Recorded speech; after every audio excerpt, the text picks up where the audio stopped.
7 ሳይቶችን ገንብተን አስረክበናል፣ ተመስግነናል። አሁን ደግሞ በመሃል ከተማ በሳር ቤት፣ በአቧሬ፣ በፒያሳና በአያት ብዙንም ባማከለ በአዲሱ በመንግስት ካሪኩለም በካሬ 71400 ከልዩ ቅናሽ ጋር ከባለ 1 መኝታ እስከ ባለ 3 መኝታ ስታንዳርዱን የጠበቀ መኖሪያ አፓርትመንቶችና ልክ እንደ ሁሉ ጊዜው በዱባይ ስታንዳርድ የተገነቡ የንግድ ሱቆችን በፒያሳና በገላን ቁልፍ በሚሸጥበት ዋጋ የግሎ ያድርጎ ይሎታል ቴምር ሪል ስቴት። ለበለጠ መረጃ እታች ባለው በድርጅቱ ስልክ ውጭ ላሉ ደንበኞች በዋትስአፕ ወይም በቴሌግራም ያገኙናል።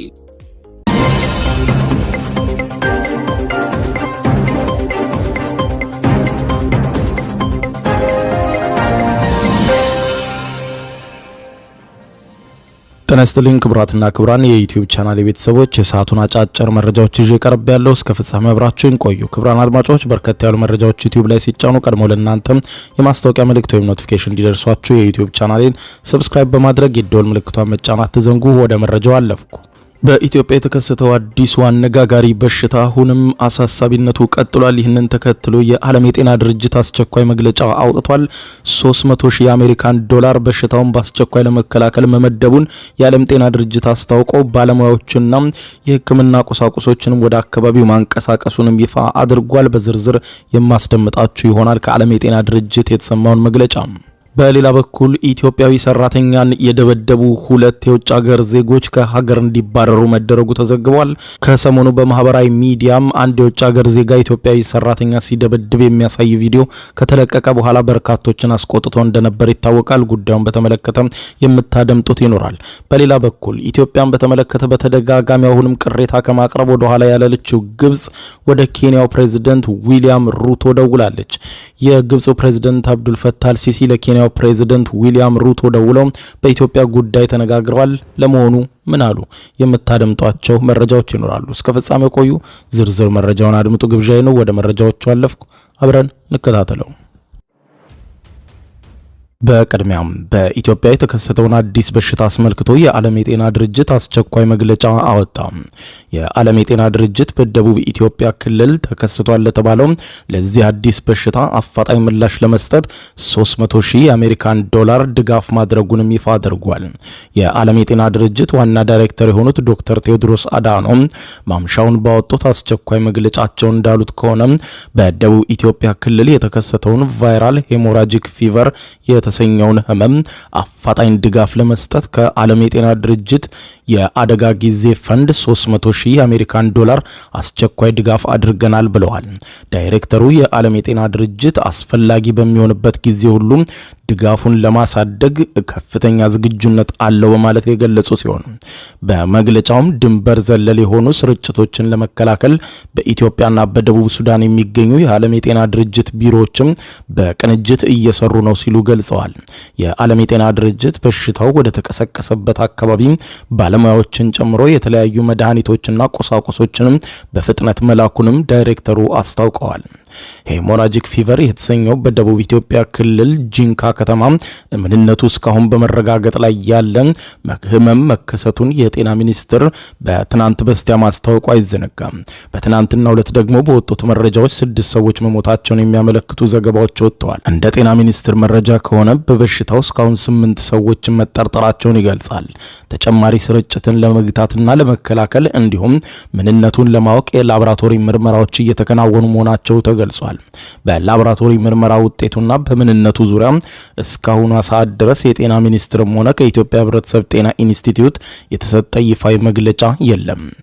የዓለም የጤና ድርጅት እንደሚለው ከሆነ ቫይራል ሄሞራጂክ ፊቨር በተለያዩ ምድቦች የሚከፋፈሉ የቫይረስ አይነቶች የሚከሰት ከባድ ምልክቶችን ያካተተ የህመም አይነት ስብስብ ሲሆን ትኩሳት፣ ደም መድማት፣ የሰውነት ክፍሎች ወይም ኦርጋኖችን የስራ እክል እንዲገጥማቸው ማድረግ የሚያደርግ ህመም ነው ተብሏል። በተለያዩ የቫይረስ አይነቶች ሲከሰት የሚያመሳስላቸው ምልክቶች እንዳለ ሆኖም የህመሙ መተላለፊያ ክብደትና የመከላከያ መንገዱ እንደየቫይረሱ አይነት የሚለያይ ነው ተብሏል። በበሽታው የተጠቃ ማንኛውም ሰው ሲጀምር እንደሌሎች ትኩሳት አምጪ ተላላፊ ህመሞች ራስ ምታት፣ ትኩሳት፣ ብርድ ማለት፣ የጡንቻ ህመም፣ ድካም፣ ትውከትና የምግብ ፍላጎት መቀነስ እንደሚያስከትል የተገለጸ ሲሆን ቀስ በቀስም ከበድ በማለት ደም ከተለያዩ የሰውነት ክፍሎች መድማት እንደሚጀምር መረጃው ያሳያል። እንዲሁም የሰውነት ክፍሎች ወይም ኦርጋኖች ሳምባ፣ ኩላሊት፣ ጉበት ስራቸው እየተዳከመ እንደሚሄድና የደም ግፊት መውረድና ሌሎችም የሰውነት አካሎችም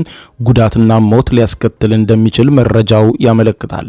የሞት ምጣኔው እንደየቫይረሱና ክብደቱ ሲለያይ ደንጊ የተባለው ከባድ ህመም ሳያመጣ ከመዳን እስከ ተወሰነ ሞት ያስከትላል።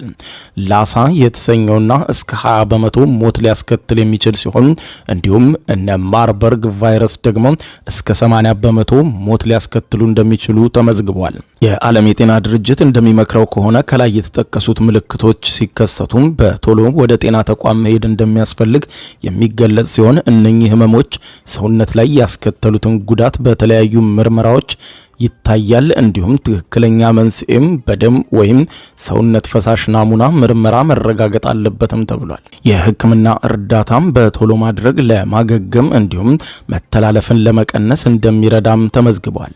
ባለሙያዎች የተለያየን ለምሳሌ ግሉኮስ ወይም እንዳስፈላጊነቱ ደም መስጠት፣ ህመም ማስታገስ፣ ኦክሲጅንን እንዲሁም መተንፈሻን፣ የኩላሊት ሕክምና እንደየክብደቱ አይነት እንደሚያደርጉም መረጃው ያሳያል። በስፋት ባይገኝም ለተወሰኑ አይነቶች የተዘጋጁ መድኃኒቶች እንዳሉ የተገለጸ ሲሆን የቫይረሱን ስርጭት ለመግታት የታወቀውን ህመምተኛ ለይቶ ማከም፣ ንክኪን ማስወገድ መሰረታዊ ነው። ሌሎችም መተላለፊያ ዘዴዎችን መቆጣጠርም እንደሚያሻ ይመከራል። የሎ ፊቨርና ደንጊ ለረጅም ጊዜ የሚታወቁ ክትባቶች ያላቸው ሲሆን ኢቦላም ክትባት እንዳለው ተነግሯል። ባለሙያዎች እንደሚመክሩት ከሆነ የበለጠ ሁኔታውን ለማወቅ በተለይም ደግሞ ከህብረተሰብ ጤና ኢንስቲትዩትና ከጤና ሚኒስቴር በቀጣይ የሚወጡ መግለጫዎችም ወሳኝ ናቸው ሲሉ አስታውቀዋል። በሌላ ዜና በሐዋሳ ኢንዱስትሪያል ፓርክ ኢትዮጵያዊውን የደበደበው የውጭ ሀገር ሰራተኛና ኃላፊው ከሀገር እንዲባረሩ መደረጉ ተሰማ። በሐዋሳ ልዩ የኢኮኖሚ ዞን ውስጥ በተደጋጋሚ በስራ ገበታው ላይ በሰዓቱ አልተገኘም በሚል አንድ ኢትዮጵያዊ ሰራተኛ ላይ ከፍተኛ ድብደባ የፈጸመ አንድ የውጭ ሀገር ዜጋና ጉዳዩ ይመለከተዋል የተባለ ሌላ የኩባንያው ኃላፊ ከኢትዮጵያ መባረራቸው ተዘግቧል። የሐዋሳ ልዩ የኢኮኖሚ ዞን ዋና ስራ አስኪያጅ አቶ ማቴዎስ አሸናፊ ለቢቢሲ በሰጡት ቃል እንደተናገሩት ከስራ ሁኔታ ጋር በተገናኘም በተከሰተ አለመግባባት የውጭ ዜጋ የሆነ ሰራተኛ አንድ ኢትዮጵያዊ ላይ በፈጸመው ከባድ አካላዊ ጥቃት እርምጃው ተወስዷል ብለዋል። ክስተቱን የሚያሳይ ተንቀሳቃሽ ምስል በማህበራዊ ሚዲያዎች ላይ በስፋት መጋራቱን ተከትሎ ጥያቄና ቁጣ የተፈጠረ ሲሆን የኢንዱስትሪ ፓርኮች ልማት ኮርፖሬሽን ድርጊቱ ተቀባይነት የሌለውና አስፈላጊው እርምጃ እንዲወሰድ እንደሚያደርግ ገልጿል። በተለያዩ ጊዜያትም በአንዳንድ የኢንዱስትሪ ፓርኮች ውስጥ የሚገኙ የኃላፊና የስራ መሪ የሆኑ የውጭ ሀገር ዜጎች በኢትዮጵያውያን ሰራተኞች ላይ አካላዊና ስነ ልቦናዊ ጫና እንዲሁም ጥቃቶችን እንደሚፈጽሙ ሲሰማ ቆይቷል። የሐዋሳ ልዩ የኢኮኖሚ ዞን ዋና ስራ አስኪያጅ አቶ ማቴዎስ ለቢቢሲ እንደተናገሩት ድብደባው መፈጸሙን እንደታወቀ ተጎጂው ሰራተኛ የሕክምና ድጋፍ እንዲያገኝ መደረጉን እንዲሁም አስፈላጊውን መረጃ ተሰብስቦ በጥፋተኞቹ ላይ ተገቢው እርምጃ እንዲወሰድ ተደርጓል ብለዋል። የኢንዱስትሪ ፓርኮችን የሚያስተዳድረው የኮርፖሬሽን እርምጃውን ተከትሎ ባወጣው መግለጫ ጥቃት ከፈጸመው የውጭ ሀገር ዜጋና ኃላፊውን በተጨማሪ ችግሩ ከደረሰበት ደረጃ ላይ ከመድረሱ በፊት አስፈላጊውን እርምጃ አልወሰዱም የተባሉ የኩባንያው 5 ኃላፊዎችም ላይ እርምጃ ወስዷል ተብሏል። ኢትዮጵያዊም ሰራተኛን የደበደበው የውጭ ሀገር ሰራተኛ የድርጅቱን የስነ ምግባር መመሪያ ባለማክበር እንዲሁም ጉዳዩ ይመለከተዋል የተባለ የኩባንያው የስራ ኃላፊ በተቆጣጣሪውና በሰራተኛው መካከል አለመግባባት ሲፈጠር ተገቢውን አስተዳደራዊ ክትትልና እርምጃ ባለመውሰዱ ሁለቱም ከስራ መሰናበታቸው ተነግሯል። የዞኑ ስራ አስኪያጅ በሁለቱም የውጭ ሀገራት ዜጎች ላይ ከተወሰደው የስራ ማባረር እርምጃ በተጨማሪ ሁለቱም ከሀገር ተባረው ወደ ሀገራቸው እንዲሄዱ ተደርጓል።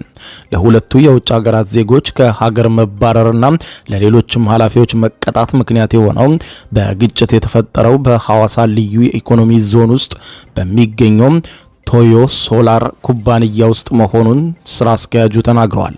ያለ መግባባቱና የግጭቱ መንስኤ ኢትዮጵያዊው ሰራተኛ በተደጋጋሚ በስራ ገበታ ላይ በሰዓቱ አልተገኘህም በሚል እንደሆነና ይህንንም ተከትሎ ዜግነቱ ባልተጠቀሰ የኩባንያው ተቆጣጣሪና በሰራተኛው መካከል የተፈጠረው ውዝግብ ወደ አካላዊ ጥቃት መድረሱም ተመልክቷል። በሐዋሳ ኢንዱስትሪያል ፓርክ ውስጥ በሚገኘው ኩባንያ ውስጥ በኢትዮጵያዊ ሰራተኛ ላይ ተፈጽሟል የተባለው ድብደባ የሚያሳየው ቪዲዮ በማህበራዊ ሚዲያ ላይ በስፋት የተሰራጨ ሲሆን በቪዲዮ ላይ የስራ ልብሳቸውን የለበሱ ሰዎች በተሰበሰቡበት ዜግነቱ ያልተገለጸው የውጭ ሀገር ዜጋ በአንድ ግለሰብ ላይ ድብደባ ሲፈጽም በቪዲዮ ላይ ታይቷል። ግጭቱ የተፈጠረው በስራ ቦታቸው ውስጥ እንደሆነ ከቪዲዮ መረዳት የሚቻል ሲሆን ተደብዳቢው ራሱን ስቶ ሲወድቅና ሌሎችም ከበውት ሲመለከቱ በቪዲዮ ላይ ታይቷል። የተለያዩ አስተያየት ሰጪዎች እንዲህ ያለውን ክስተት ኢትዮጵያውያን ሰራተኞች ላይ የተለመደ መምጣቱንና ያልታዩ በርካታ ግፎችም እንደሚኖሩ ሲናገሩ እንደነበር ተመዝግበዋል። ክስተቱ ያጋጠመበት የሐዋሳ ልዩ ኢኮኖሚ ዞን ስራ አስኪያጅ አቶ ማቴዎስ አሸናፊ ግን በዞን ውስጥ የሚሰሩ ሰራተኞች መብትና ክብር እንዲጠበቅ በሕግና በስርዓት ክትትል እያደረግን ነው ሲሉ ይደመጣሉ።